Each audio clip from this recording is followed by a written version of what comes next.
Il y a un peu plus d'un mois, je me suis lancé le défi de prendre des douches glacées tous les matins. Alors dit comme ça va faire grincer les dents des frileux, mais faut bien se dire un truc, c'est que la douche froide, c'est une habitude qui a des bénéfices juste énormes. Premièrement, ça augmente considérablement ton bien-être au quotidien, ton niveau d'énergie, ça réduit également le stress. Ça, j'ai pu le constater de manière assez spectaculaire pendant mon défi, que je continue d'ailleurs aujourd'hui. Deuxièmement, les douches froides vont renforcer ton système immunitaire, donc ça va te rendre plus résistant aux maladies et en meilleure santé de manière générale. Troisièmement, c'est excellent pour la peau et pour les cheveux, tu vas avoir une peau plus ferme et plus élastique. Quatrièmement, si tu prends des douches froides en hiver, tu vas être beaucoup plus résistant au froid. C'est une espèce de vaccin contre le froid. En t'exposant à de l'eau froide, en fait, quand tu vas sortir de chez toi pendant l'hiver et qu'il fait frais dehors, tu vas plus être là en train de grelotter comme ça parce que tu te seras habitué au froid, ton corps y résistera de manière beaucoup plus efficace. Après, il y a encore plein de bénéfices sur lesquels je vais pas m'attarder, notamment une amélioration de la qualité du sommeil, une meilleure circulation sanguine, une réduction des douleurs musculaires. Également très intéressant, si t'es dans une démarche de perte de poids, ça te permet de brûler des calories et donc de favoriser la perte de gras. Un autre gros avantage aussi de la douche froide, c'est que contrairement à une habitude comme le sport ou la méditation qui sont excellentes, je te recommande de les pratiquer,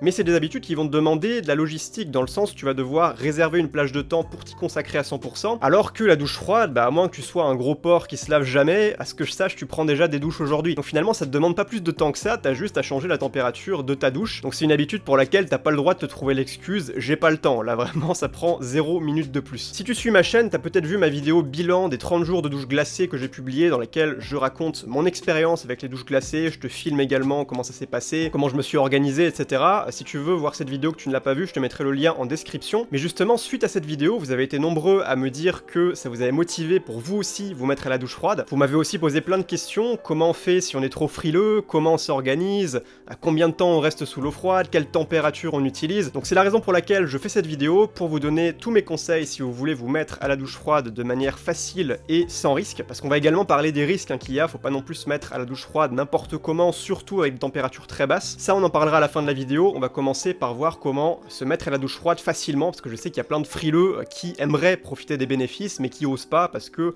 c'est trop désagréable pour eux, parce qu'ils le supportent pas mentalement, mais c'est loin d'être insurmontable. Pour info, quand j'ai commencé mon défi douche glacée à 3 degrés pendant 30 jours, les premiers jours, c'était super dur. Par contre, le 30e jour et encore aujourd'hui, c'est quelque chose que je considère facile. J'ai aucune difficulté à m'y mettre, ça me demande pas spécialement de volonté, je le fais point barre, c'est une habitude. Je prends même du plaisir à le faire parce que c'est super rafraîchissant. Donc tu vois, c'est pas parce que t'es frileux de base que tu pourras jamais profiter des douches froides et même apprécier les douches froides. C'est un processus au cours duquel ton corps va évoluer, va s'habituer. Donc si aujourd'hui t'es frileux, t'inquiète pas, t'es pas condamné à le rester. Première chose, si tu veux te mettre à la douche froide, vas-y progressivement. Te force pas du jour au lendemain à passer de douche bien chaude à douche à 3 degrés comme moi je l'avais fait pendant mon défi 30 jours. Moi je l'ai fait de manière hardcore, mais je recommanderais pas de faire ça à n'importe qui. Faut se rappeler que le but de la douche froide, c'est de sortir de ta zone de confort. C'est t'habituer progressivement à une température avec laquelle tu n'es pas confortable. De cette manière-là, tu vas choquer ton corps et ton corps va se renforcer en conséquence. C'est ce qu'on appelle le principe de l'hormèse, c'est comme en musculation, quand tu fais par exemple du curl biceps comme ça, tu vas créer plein de micro-déchirures à l'intérieur de ton muscle, donc tu détruis ton muscle en quelque sorte, mais en choquant ton muscle de cette manière, ça va forcer ton corps à réagir et à reconstruire le muscle plus gros. Donc pour commencer avec les douches froides, sachant que la température de ton corps est environ 36-37 degrés, tu peux très bien commencer facile avec de l'eau à 25 degrés. Alors ce sera pas super froid, mais même si 25 degrés dit comme ça peut paraître beaucoup, il y a quand même une belle différence avec la température de ton corps, et crois-moi, tu la ressentiras déjà bien fraîche. Au bout de peut-être une semaine ou 2 semaines, une fois que c'est facile pour toi, l'eau à 25 degrés, peut-être que tu peux passer à 20 degrés, puis à 15 degrés, puis à 10 degrés. Après, si tu veux descendre encore plus, tu peux, mais t'es pas obligé, tu peux rester à 15, 10 degrés,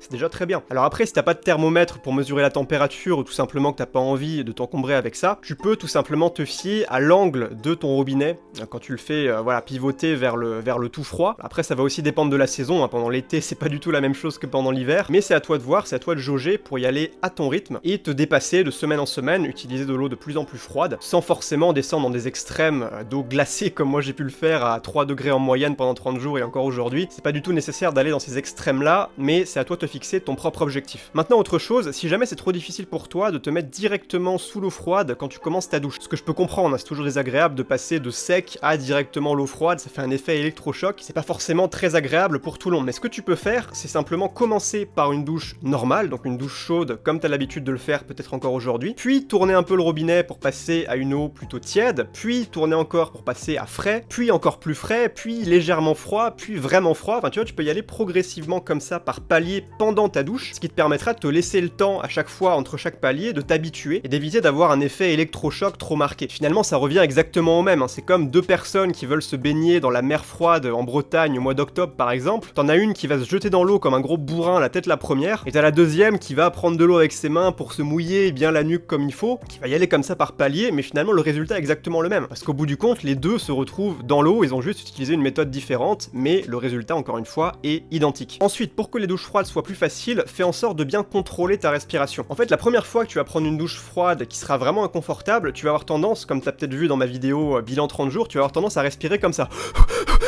Donc la respiration qui s'intensifie et qui s'accélère, et c'est normal. Au début, ça peut être difficile à contrôler, mais tu verras que si tu fais l'effort de prendre conscience de ta respiration et de volontairement la ralentir, en prenant des inspirations plus lentes et plus profondes, plutôt comme ça, tu verras que de cette manière, psychologiquement, ça fera une belle différence et tu auras plus de facilité à prendre ta douche froide. Moi, c'est quelque chose que j'ai appris à faire au fur et à mesure du temps. Au début, je respirais comme un morse en rut, mais aujourd'hui, quand je me verse mon bidon d'eau glacée sur la gueule, ça va, j'arrive à contrôler la respiration et finalement, ça se passe beaucoup mieux. Maintenant, quelques petits hacks de motivation pour garder la motivation sur le long terme et vraiment faire de la douche froide une habitude qui reste, que tu vas tenir sur le long terme. Premier conseil, fixe-toi un objectif personnel. Ça peut être comme moi, par exemple, comme j'ai fait, je me suis dit, je vais faire tous les matins la douche glacée pendant 30 jours, et finalement, les jours où j'avais vraiment pas envie de le faire, surtout au début, la première semaine, c'était dur, je me rappelais de mon objectif, je me disais, c'est pas grave, je vais pas faire ça toute ma vie si j'ai pas envie, au moins j'atteins mon objectif qui est de le faire pendant 30 jours. Tous les matins, je prenais mon calendrier, attends, je vais aller le chercher pour te montrer. Tu vois, c'est le tableau blanc, alors je sais pas si on le voit très bien, peu importe, mais c'est le tableau blanc sur lequel je faisais une croix tous les matins pour cocher mon habitude, pour montrer que je l'avais fait.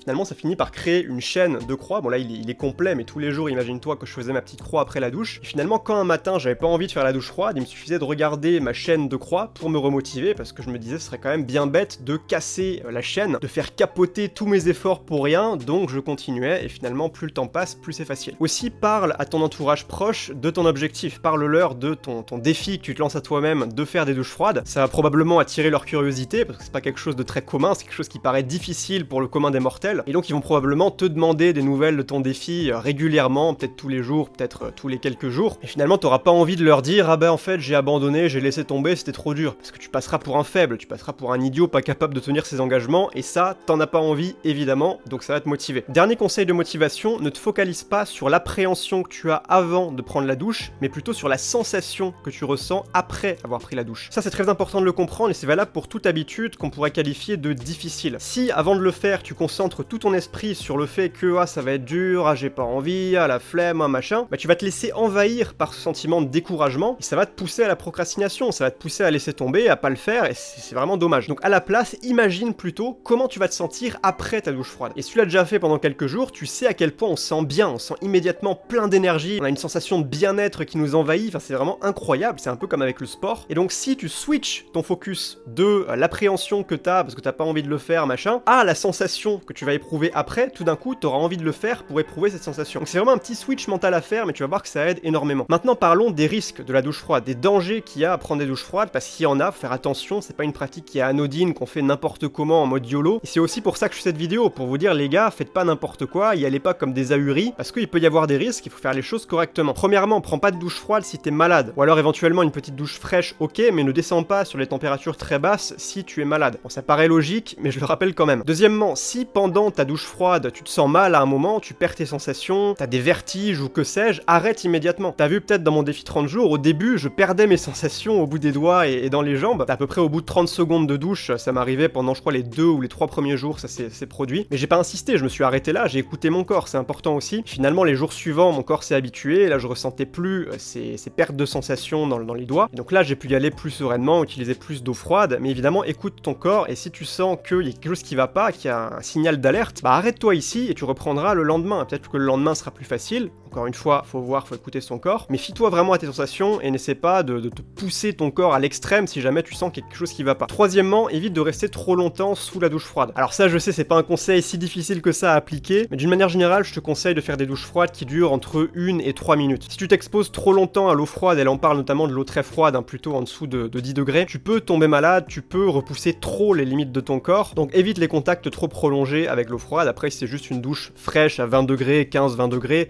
tu peux y rester 5 minutes. Surtout si t'as l'habitude, y a pas de souci, mais si c'est de l'eau vraiment froide, évite de rester trop longtemps. Et puis quatrième chose importante, évite de te foutre de l'eau glacée sur le sommet du crâne. Ça c'est une erreur que j'ai faite, je crois, 1 ou 2 jours pendant mon défi. Et en fait, en sortant de la douche, je me sentais un peu bizarre, comme si j'avais un espèce de début de migraine. Enfin, c'était pas agréable. Je sentais que là, j'étais allé un petit peu trop loin. Donc, garde à l'esprit que le haut du crâne n'est pas fait pour recevoir de l'eau glacée, ça va trop te choquer. Faut quand même se rappeler qu'il y a ton cerveau qui est juste à une petite couche, quelques millimètres dessous. Donc attention avec ça. Après, de l'eau fraîche, ça passe. Par contre, l'eau glacée, tu peux te la foutre sur le visage, c'est vraiment du bien. Moi j'adore faire ça, surtout pour les bénéfices sur la peau. N'hésite pas à t'envoyer l'eau glacée sur le visage, là y a pas de souci, ton cerveau est protégé et ça fait vraiment du bien. Donc voilà pour ces précisions par rapport à la douche froide. Si t'as d'autres questions, n'hésite pas à me les dire en commentaire. Dis-moi aussi en commentaire d'ailleurs si ça t'a motivé à t'y mettre, si t'as envie de tester ou pas. Et sinon, bah dis-moi pourquoi. Maintenant, au-delà de la douche froide, si tu fais partie de la minorité des gens qui veulent se créer une vie à la hauteur de leurs ambitions, je t'ai préparé 5 ressources de haute valeur qui vont te permettre d'atteindre tes objectifs beaucoup plus facilement et beaucoup plus rapidement. Premièrement, ma sélection des 33 meilleurs livres de développement personnel que je te recommande de lire pour améliorer ta vie sous tous ses aspects. Deuxièmement, 17 applications de productivité que j'ai testées et que je te recommande pour améliorer ta productivité au quotidien. Troisièmement, 21 idées d'objectifs que tu peux te fixer dès demain pour reprendre le contrôle de ta vie. Quatrièmement, mon template d'agenda que j'utilise pour m'organiser à l'échelle de mes semaines, que tu peux recopier, imprimer comme tu veux pour l'utiliser. Tu verras que tu seras beaucoup plus efficace dans ta gestion du temps. Et enfin, cinquièmement, un extrait offert de ma formation Habitudes explosives, qui est ma formation best-seller sur la création d'habitudes solides et durables. Donc pour recevoir gratuitement ces 5 outils, donc ça s'appelle les outils du succès, je t'ai mis le premier lien en description, donc soit en description, soit en commentaire épinglé, enfin tu vas le trouver. Tu cliques dessus, tu me laisses ton email et moi je t'envoie par email directement, tu recevras ça dans ta boîte mail. Donc sur ce, je te souhaite une excellente journée, on se dit à la prochaine pour une nouvelle vidéo, c'était Emilio, ciao ciao.